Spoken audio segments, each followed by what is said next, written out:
This video follows the experimental setup section of the 114P user guide.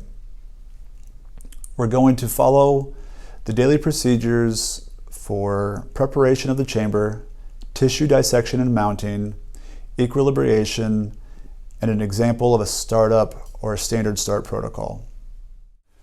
When preparing your system for the experiment, you will need to make fresh PSS and a high potassium PSS as well.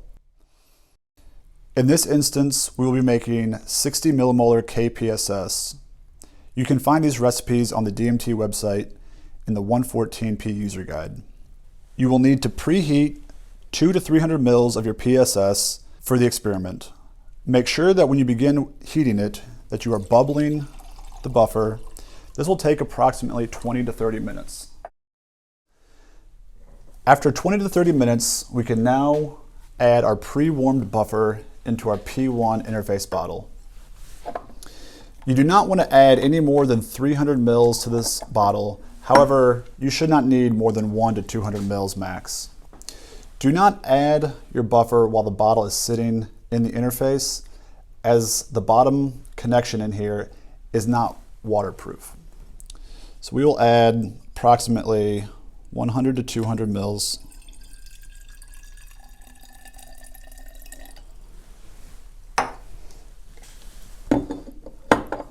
And reconnect the bottle cap.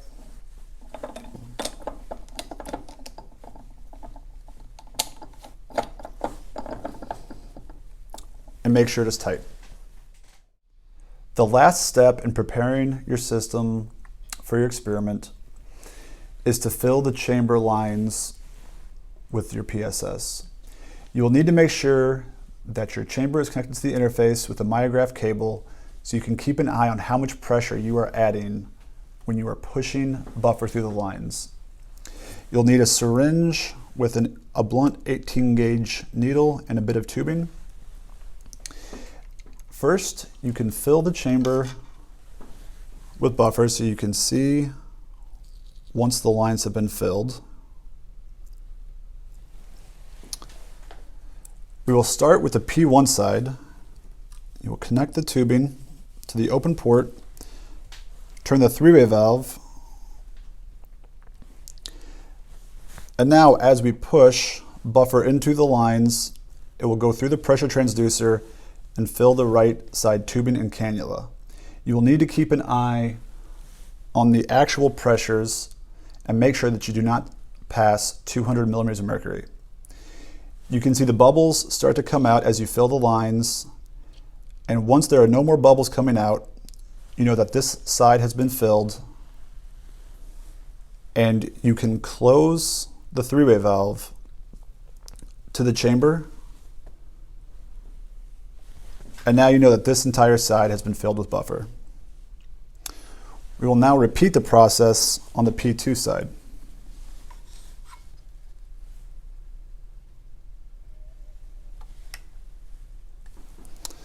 Again, looking for bubbles.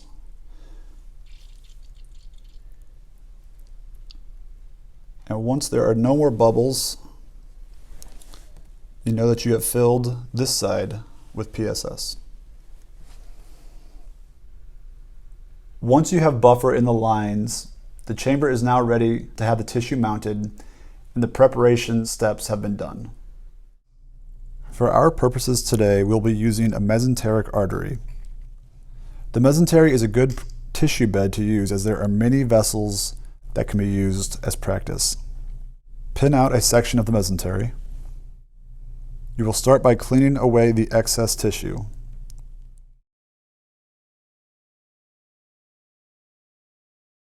Take care not to touch the vessel with your forceps.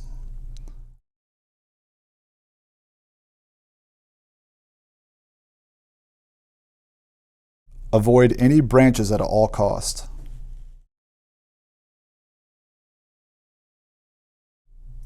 Cleaning away excess tissue is more important for pressure experiments than it is for the wire. After removing the excess tissue, you will see the artery and the vein side by side. It is important to identify the artery, which has thicker walls, a smaller lumen, and will appear more white. The vein will often appear more red as long as blood is still in the vessels. You want to add as little stress as possible to the artery. You can cut away the vein.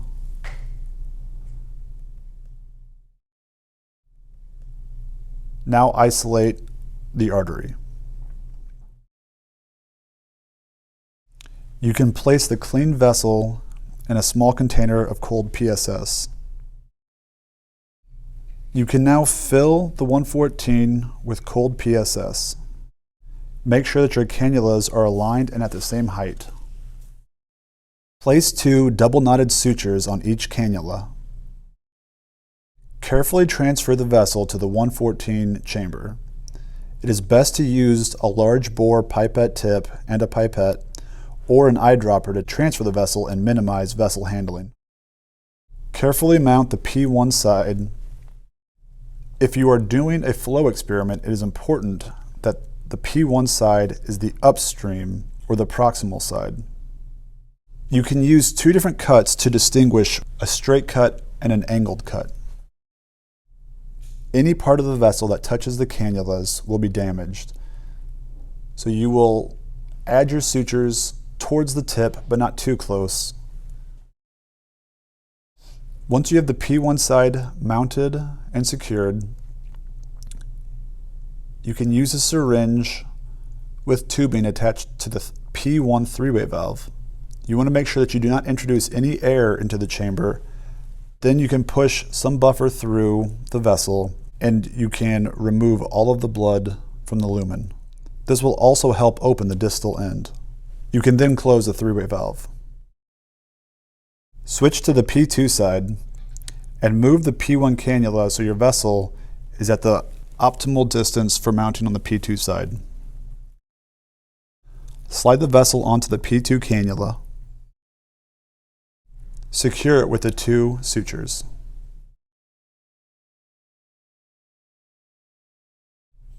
You can open the P1 side and add a small amount of pressure. The vessel should bulge and you should take note of the shape that it makes. Close the three-way valve while the vessel is still under pressure. If the vessel holds its shape and pressure, you know that you do not have a pressure leak and the vessel is good to go for the experiment. Cut and remove the ends of the sutures and transfer to the microscope. Once you complete the mounting, you will now bring the chamber back to the microscope and the system. First, you need to connect the myograph cable and all the accompanying tubing from the interface.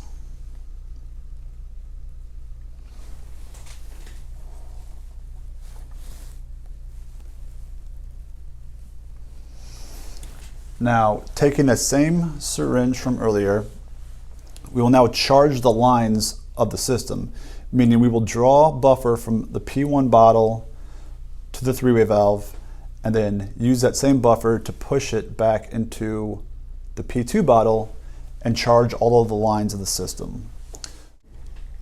So your three-way valves should be closed to the chamber. So right now they are open from this port back to the P1 bottle. Connect this and pull back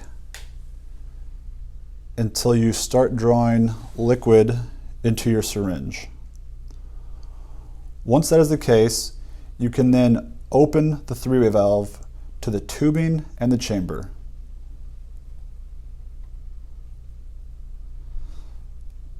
Now your right side, P1 side, is ready to go.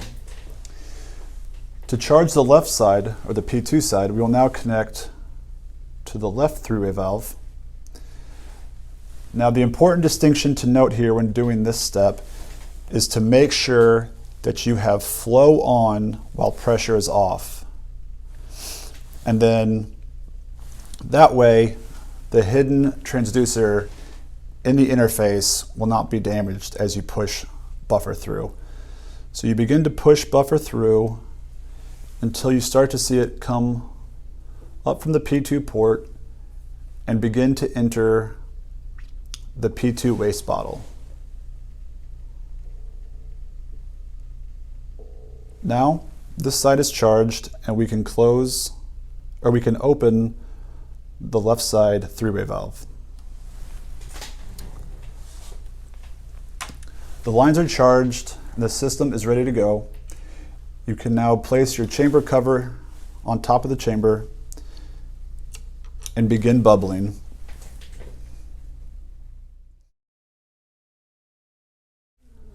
Once the lines have been charged, we are ready to begin the equilibration process of the experiment.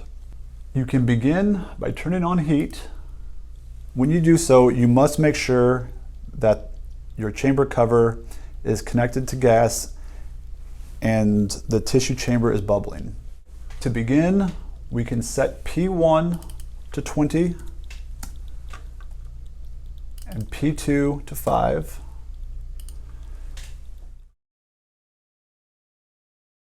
Before we turn on pressure, we will want to get a view of our vessel. We can click on capture, where we now see our vessel. But in order to get a good reading, we will need to adjust the settings to make sure that we get the best reading. You will then need to draw a box, click and drag a box across your vessel. Now you will need to adjust the settings to make sure that you are getting a good reading. In this instance, we will increase the light a little bit to get a good background, and also adjust our focus until we get into the middle of the vessel where the walls are thickest. And now we can adjust the focal plane until we reach the middle of the vessel where the walls are thickest. We can increase our light and also make settings adjustments on the camera itself. Now we have two good indicators of the wall, and we can start our pressure.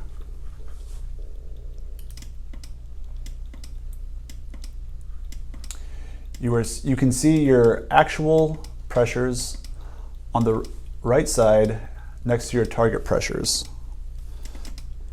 You can let this settings run for 2 to 3 minutes, which should flush any remaining blood cells from your vessel.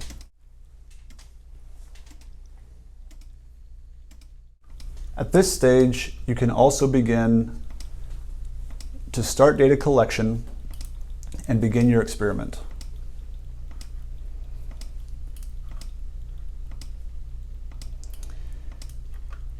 We have now started, and we can select which parameters we care to view. By right-clicking, we can select inner diameter and start to monitor the inner diameter of the vessel reading.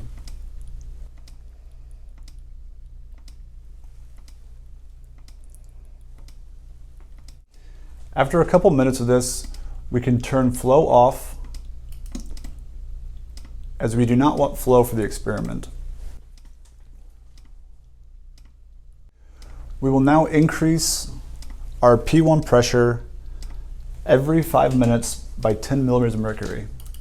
So we can change this to 30 and click change.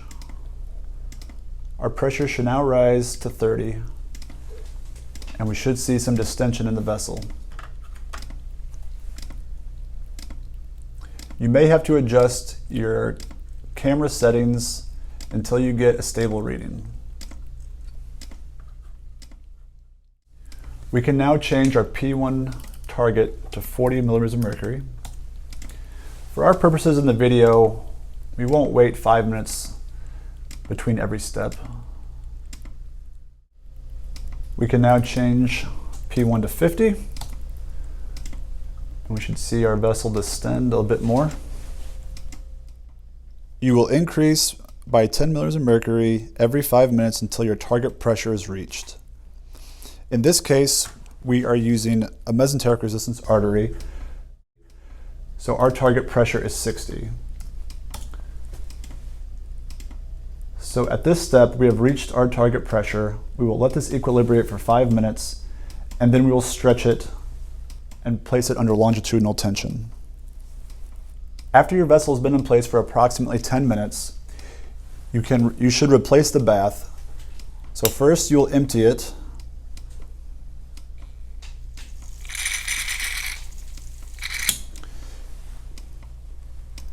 and refill using your syringe.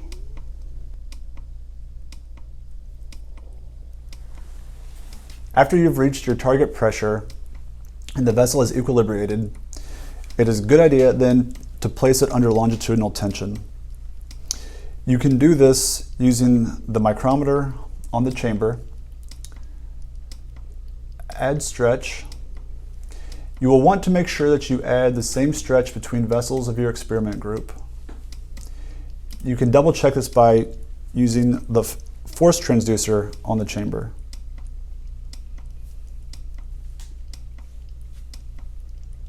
You can now let the vessel sit for 20 minutes while it equilibrates at this new target pressure. After 20 minutes, you should perform one more washout.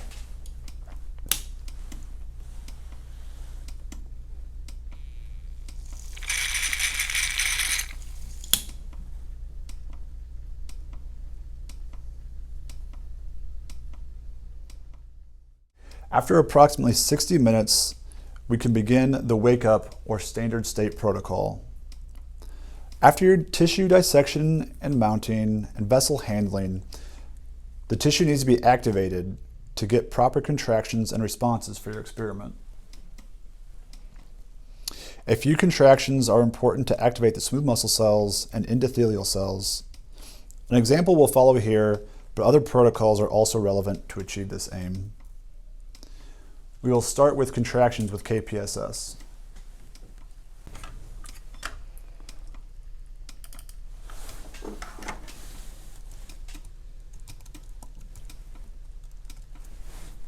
We can start with a 3-minute exposure to KPSS.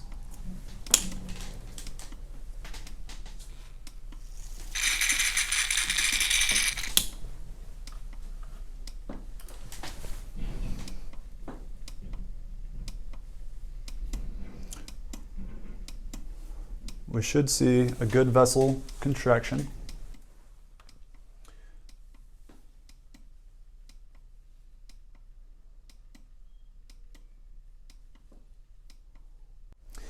After 3 minutes or until a plateau has been reached, you will then begin your washouts.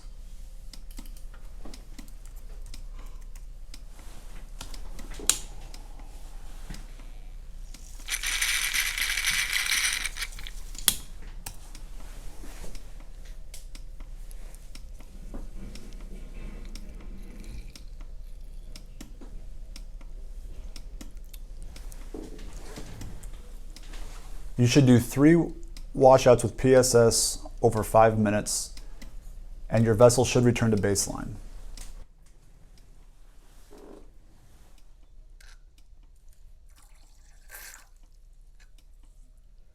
After 5 minutes and your vessel has returned to baseline, we will repeat the KPSS exposure one more time.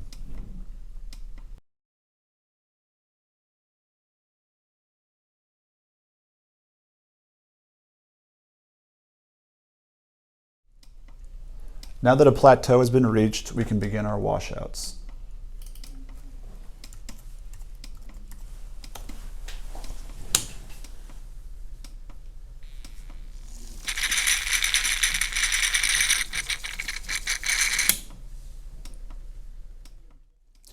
By this stage, some level of myogenic tone should have developed. The amount of tone will depend on your vessel handling during dissection and mounting, the temperature maintained through the equilibration, the cleanliness of the vessel, and the quality of the buffers made. For the final test, we will add PE and ACH to assess function.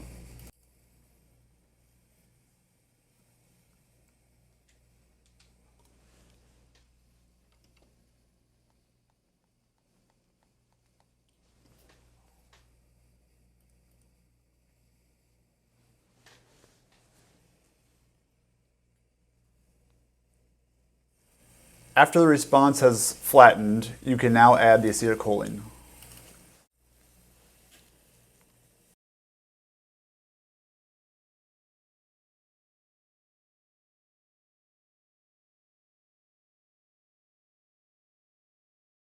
The acetylcholine should have brought your vessel back to baseline. After this, you can do 5 washes over 30 minutes, and then you are ready to begin your experiment.